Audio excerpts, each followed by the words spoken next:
Welcome back to New Rockstars. I'm Erik Voss, and this is a breakdown of the Book of Boba Fett, Episode 3, The Streets of Mos Espa. Streets that are filled with Lucasfilm's toy box of Star Wars Easter eggs. So as always, I'm going to break down this episode shot by shot for all the interesting filmmaking details throughout the episode that you might have overlooked. The episode opens outside of the palace as a BT-16 spider droid crawls past. We actually saw one of these at the palace gate in Return of the Jedi. It has a bowl dangling underneath containing a sloshing brain because these droids are used by the Bomar monks of Tatooine who transfer their brains to the droid as a higher state of enlightenment detached from earthly senses. Actually, in Star Wars Expanded Universe literature, which is no longer canon, Bib Fortuna met his end when he joins those monks and then gets his brain sucked out. And while these shows' animators are certainly capable of animating the droid's movement to look smoother, it looks like they deliberately rendered it with a lower frame rate to better evoke the stop-motion-y movement that was used in the original trilogy films, and the way that kind of motion would make our skin crawl. Notice how as it moves, the droid randomly snaps that lower claw. Like, out of my way, I am a monk, but I will cut you.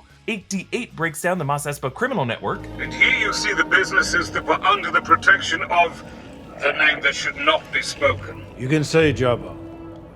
Under the protection of Jabba the Hutt. Yeah, I like how the droid awkwardly tilts its head, matching the mannerisms of voice actor Matt Berry. And then he goes on to say, After the sail barge disaster, there was a power vacuum.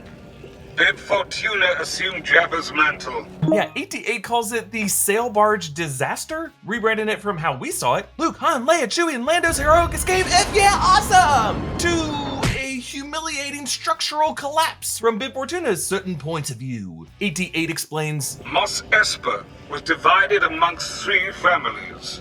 The Trandoshans took the city's center, the Aquilish, the workers' district here, and the Clatoonians, the Starport and Upper Sprawl. Hey, don't forget the Tartaglias of Staten Island. Episode 1 actually showed the Trandoshan leader, Doc Strassi, presenting a Wookiee pelt, and the other Trandoshans glared at them as they returned to the city center last episode. The Aquilish leader was Garfalaquax, who also presented a tribute. But we have not seen the leadership from the Clatoonians yet. Trailer footage does show a Clatoonian at Boba's table, though. They discuss the blow to Boba's reputation from the Nightwind assassin strike. Mayor has no power. Somebody else is behind that play. That. Could be. You want me to ask around? Yeah, if it wasn't the Hutts behind the Nightwind, it could have just been the Pike Syndicate, but it does seem like this show is still setting this up as a mystery orchestrated by some unseen boss of bosses, which is why I think it is at least still worth considering options like a Crimson Dawn operation headed up by Kira. Watermonger Lortha Peel is played by amazing character actor Stephen Root, just as pissed at those youths stealing his water as when Lumberg stole his stapler. I believe you have my stapler. And here he says, Ever since Lord Fortuna was perished, the streets have turned to chaos. Yeah, I love the acting redirect by Root there. Clearly about to say Lord Fortuna was assassinated, but he catches himself not wanting to call Boba Fett a usurper to his face, even though that is what he is. Peel apparently came with a catchphrase that he clearly rehearsed. And I am insulted on your behalf at the disrespect these urchins are showing you. And I am insulted on your behalf. Yeah, I'm insulted on your behalf. Yeah, that will convince him. Boba says, I grew up surrounded by water. Well, Tatooine was once completely covered with water. It's fascinating, actually. And what is this gang?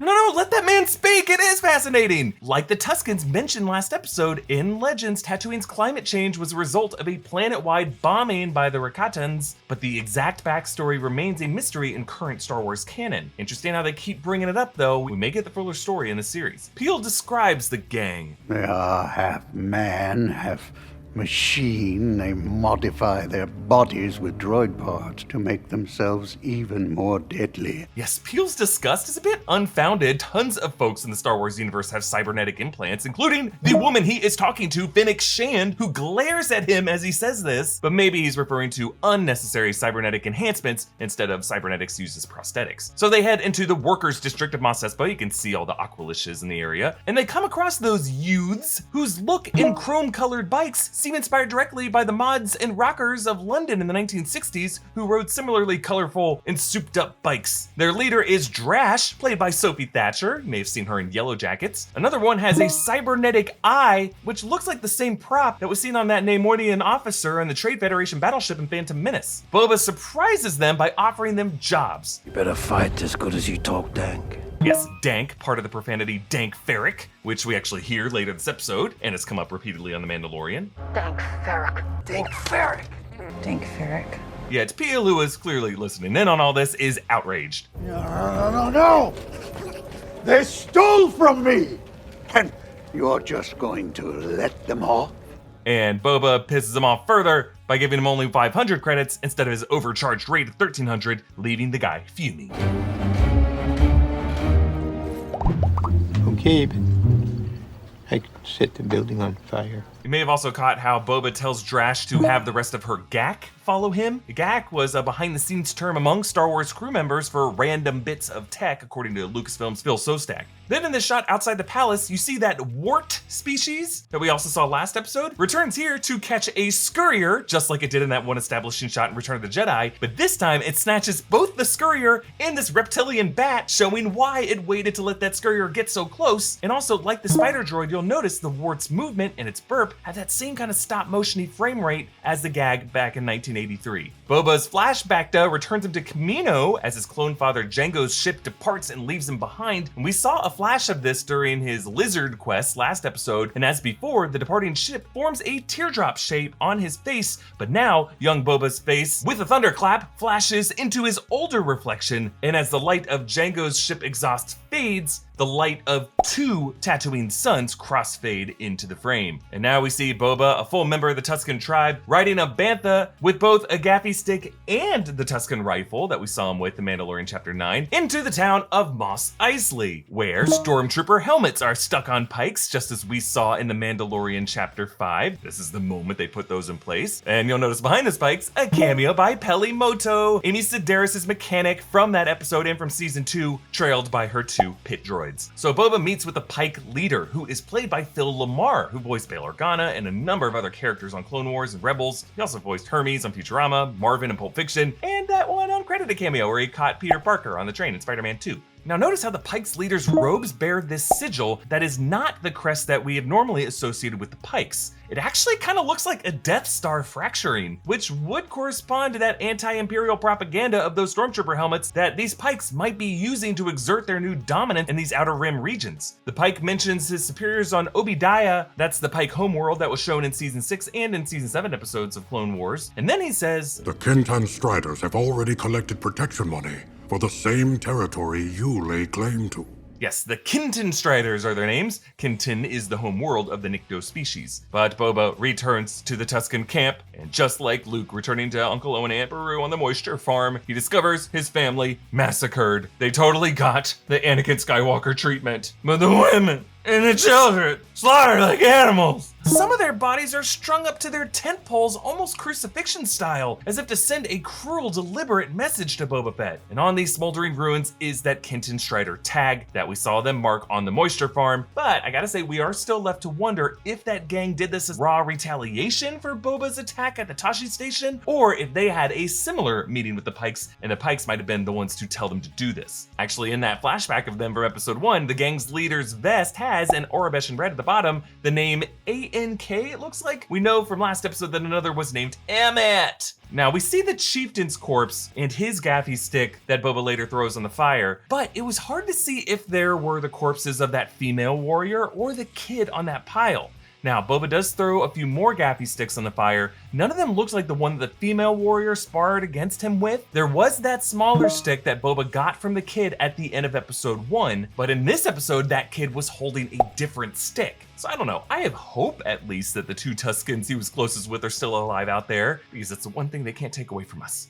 Hope. Now, if your New Year's resolution includes some self-improvement, there's no cooler way to level up in 2022 than to become a lord or lady. Established Titles is the project based on a historic Scottish custom where landowners are referred to as lairds, or lords and ladies in English. They let people buy as little as 1 square foot of dedicated land so they can call themselves a lord or a lady, and in return, Established Titles commits to planting a tree. It's a really fun way to help preserve the beautiful woodlands and biodiversity of Scotland while raising funds to support global conservation efforts. Established Titles work with global charity Trees for the Future, and 1 tree planted to help them plant a tree for every order. Plus, for those with Scottish heritage, it's a great way to connect to your family roots. Your title packs give you a numbered plot of dedicated land on private estate in Ardley, Aberdeenshire, Scotland, and an official certificate with a crest. These are really the best way to start the new year in style. Become a Lord or Lady of Scotland with Established Titles. They are running a New Year's celebration sale using the code New Rockstars to get an additional 10% off. Just go to establishedtitles.com/New Rockstars to get your gifts now. But this somber meditative moment is rudely awakened by Black Chrysanthemum grabbing Boba out of the back to tank. Gotta say, super brave of Boba to go all Eastern Promises and still lunge at BK's leg instead of what I would do, run the hell out of the room. BK electrifies his brass knuckles, which are on top of the metal that was already injected into his knuckles from his gladiator days, and he wallops Boba's face, releasing an impact blast. Insane that this hook doesn't immediately kill Boba. I guess the healing nutrients from that back to bath left him with a bit more protection, or maybe just some plot armor. But I love this detail. As we saw on the train last episode, when Boba's technological approaches fail as he fumbles with his armor,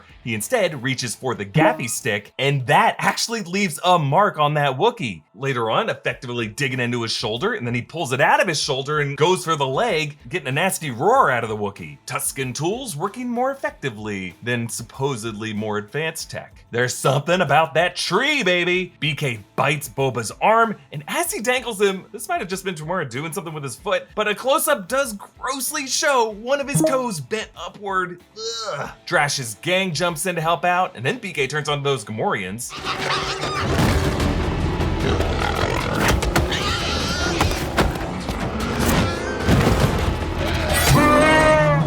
Yeah, I love the sound design of this brawl. The Gamorrean squeals, as we heard in Return of the Jedi, and BK bellows a Wookiee howl, evoking Chewbacca's cries of anguish. So Fennec has to pull the trap door, but BK grabs that ledge like Ralphie not ready to leave Santa. Ho, ho, ho. So Fennec pulls a dagger from a rifle and pries his hand loose. I love how that dagger remains wedged in his hand down in the pit. He does not care. Their dining table has some roasted Nuna, a food that we've seen in Star Wars before. Also some type of squid dish. There's also a big gourd of blue spatchka in the middle of the table. And then the Hutt twins appear at the gate. They seem to apologize for sending Black Chrysanthemum to kill them. I love how that male twin, after mopping himself with that rodent, just tosses it aside like a sweat rag. And they give him a Rancor, wrangled by Danny Trejo, longtime collaborator of director Robert Rodriguez. They float in on an anti-gravity barge that that litter looked over at like, oh, come on! The Hutts claim that the mayor promised this territory to another syndicate, and the Hutts are now leaving to avoid a turf war, but it's just hard to take them at their word. I mean, not to look a gift Rancor in the mouth, but I am betting these Hutts aren't being entirely sincere with this offer and might have carved out their own side deal with the Pikes or whatever Crimson Dawn body oversees this. Like, notice their non-response here. Here is your prisoner. I offer him back if you renounce all claims to Jabba's legacy on Tatooine. On Iluxi and Rimashuk. Tatooine dupadudarame. Yeah, in the same beat, these two Hutts both slyly refuse to renounce Jabba's claim, but also suggest that Tatooine is worthless, but we all know it isn't worthless. And then the female Hutt says, Adwara Wookiee patalopagaba. Referring to those Zonti brothers who enslaved BK early on and used him as a gladiator. But to BK's surprise, Boba releases him. Take it from an ex-bounty hunter. Don't work for Skugholes. It's not worth it. Yes, Skughole is a crass term we heard in The Mandalorian as well. See, Sorgan. Looks like there's no starport, no industrial centers, no population density. Real backwater Skughole. And then down in the pit, the Wrangler explains that the Rancor is actually depressed. Rancor are emotionally complex creatures. It imprints on the first human it sees.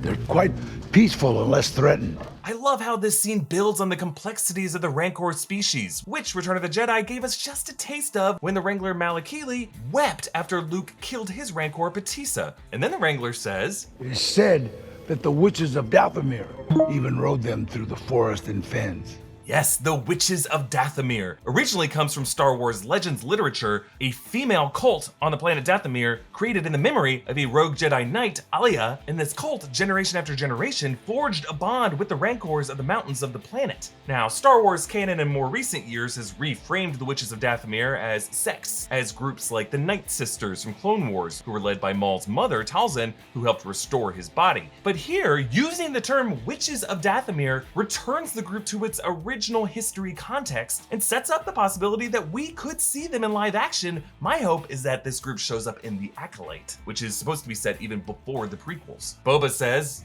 I want to learn to ride this one. I've ridden beasts 10 times its size. This is a callback to the Star Wars Holiday Special in 1978, which was the debut of the Boba Fett character in that animated segment when he rode a massive reptilian creature. In that cartoon, the forked staff that he carried looks like the same prodder now carried by Danny Trejo. And remember, in Bad Batch, Omega, who was another Jango clone, rode the Mancor Muchi, so riding Mancors is something that runs in this family. This Rancor adorably imprints on Boba, and then he orders it to be fed a full Ronto carcass. Rontos are the huge pack animals, one of whom George Lucas added to Mos Eisley in the 1997 special edition of A New Hope. Back at the mayor's office, the Major Domo tries to send them off again, and then he just totally tries to duck out on his speeder. Get up! I like how right as Fennec shouts, that nervous Major Domo swerves his speeder and kicks up a bunch of dust to make it harder for them to follow. They blow past this frazzled protocol droid. Yeah, sounded like the droid screamed, "Curse you!" at them. And this reminds me a lot of that opening police chase of Goonies, where poor Rosalita is almost hit. We see a bunch of mouse droids buzzing around, and then a pit droid ducks, but nearby is that same R5-D4 red astromech with the busted motivator that we saw with Pelimoto in Season 2, originally nearly bought by Owen and Luke from the Jawas in A New Hope. As they pass, that pit droid pops back up and jeers at them. The cyborgs use their go-go gadget spike heels and wrist torches, and then one crashes through this painting. This is original Ralph McQuarrie art depicting Jabba's throne room from the original trilogy. However, notice how Luke Skywalker has been removed from this rendition. This comes right after we saw Ralph McQuarrie art inspiring the Tusken Armory last episode. They zoom past a few bits carted by an ESPSA droid, just like the one that carted Anakin and Padme when they visited Mos Espa in Attack of the Clones. I love how it speeds up so that its passengers get hit instead of him. Drash crashes the Major Domo into a fruit market where, like Biff in Back to the Future, crap just spills all over him, but in this case, it is the Mailerun fruit, seen throughout the animated series and now in live action. I think we also saw Mailerun on the menu in the cafe in the Mandalorian Season 2 finale. The Major Domo tries to restart the engine. That sound effect of his dead speeder engine is the same real-life plane engine sound effect used in the original trilogy when the Falcon fails to start an Empire. Oh yeah? Watch this. Also in the prequels when Anakin's pod racer stalled. The Major Domo confesses that the mayor is working with the Pikes. And then we get a Lucasfilm circle wipe to the spaceport of Mos Espa, which we learned at the beginning of this episode was controlled by the Klatooinians, so that's where things are headed next. And then we see another Haskins, some revealing outerwear, passing the Starliner where several Pikes have arrived. And Boba and Fennec prepare to go to war. That's everything I spotted this episode. You can support New Rockstars by checking out our merch options at newrockstarsmerch.com. Follow me on Instagram and Twitter at EAVoss. Follow New Rockstars. Subscribe to New Rockstars for more analysis of everything you love. Thank you for watching, Boba.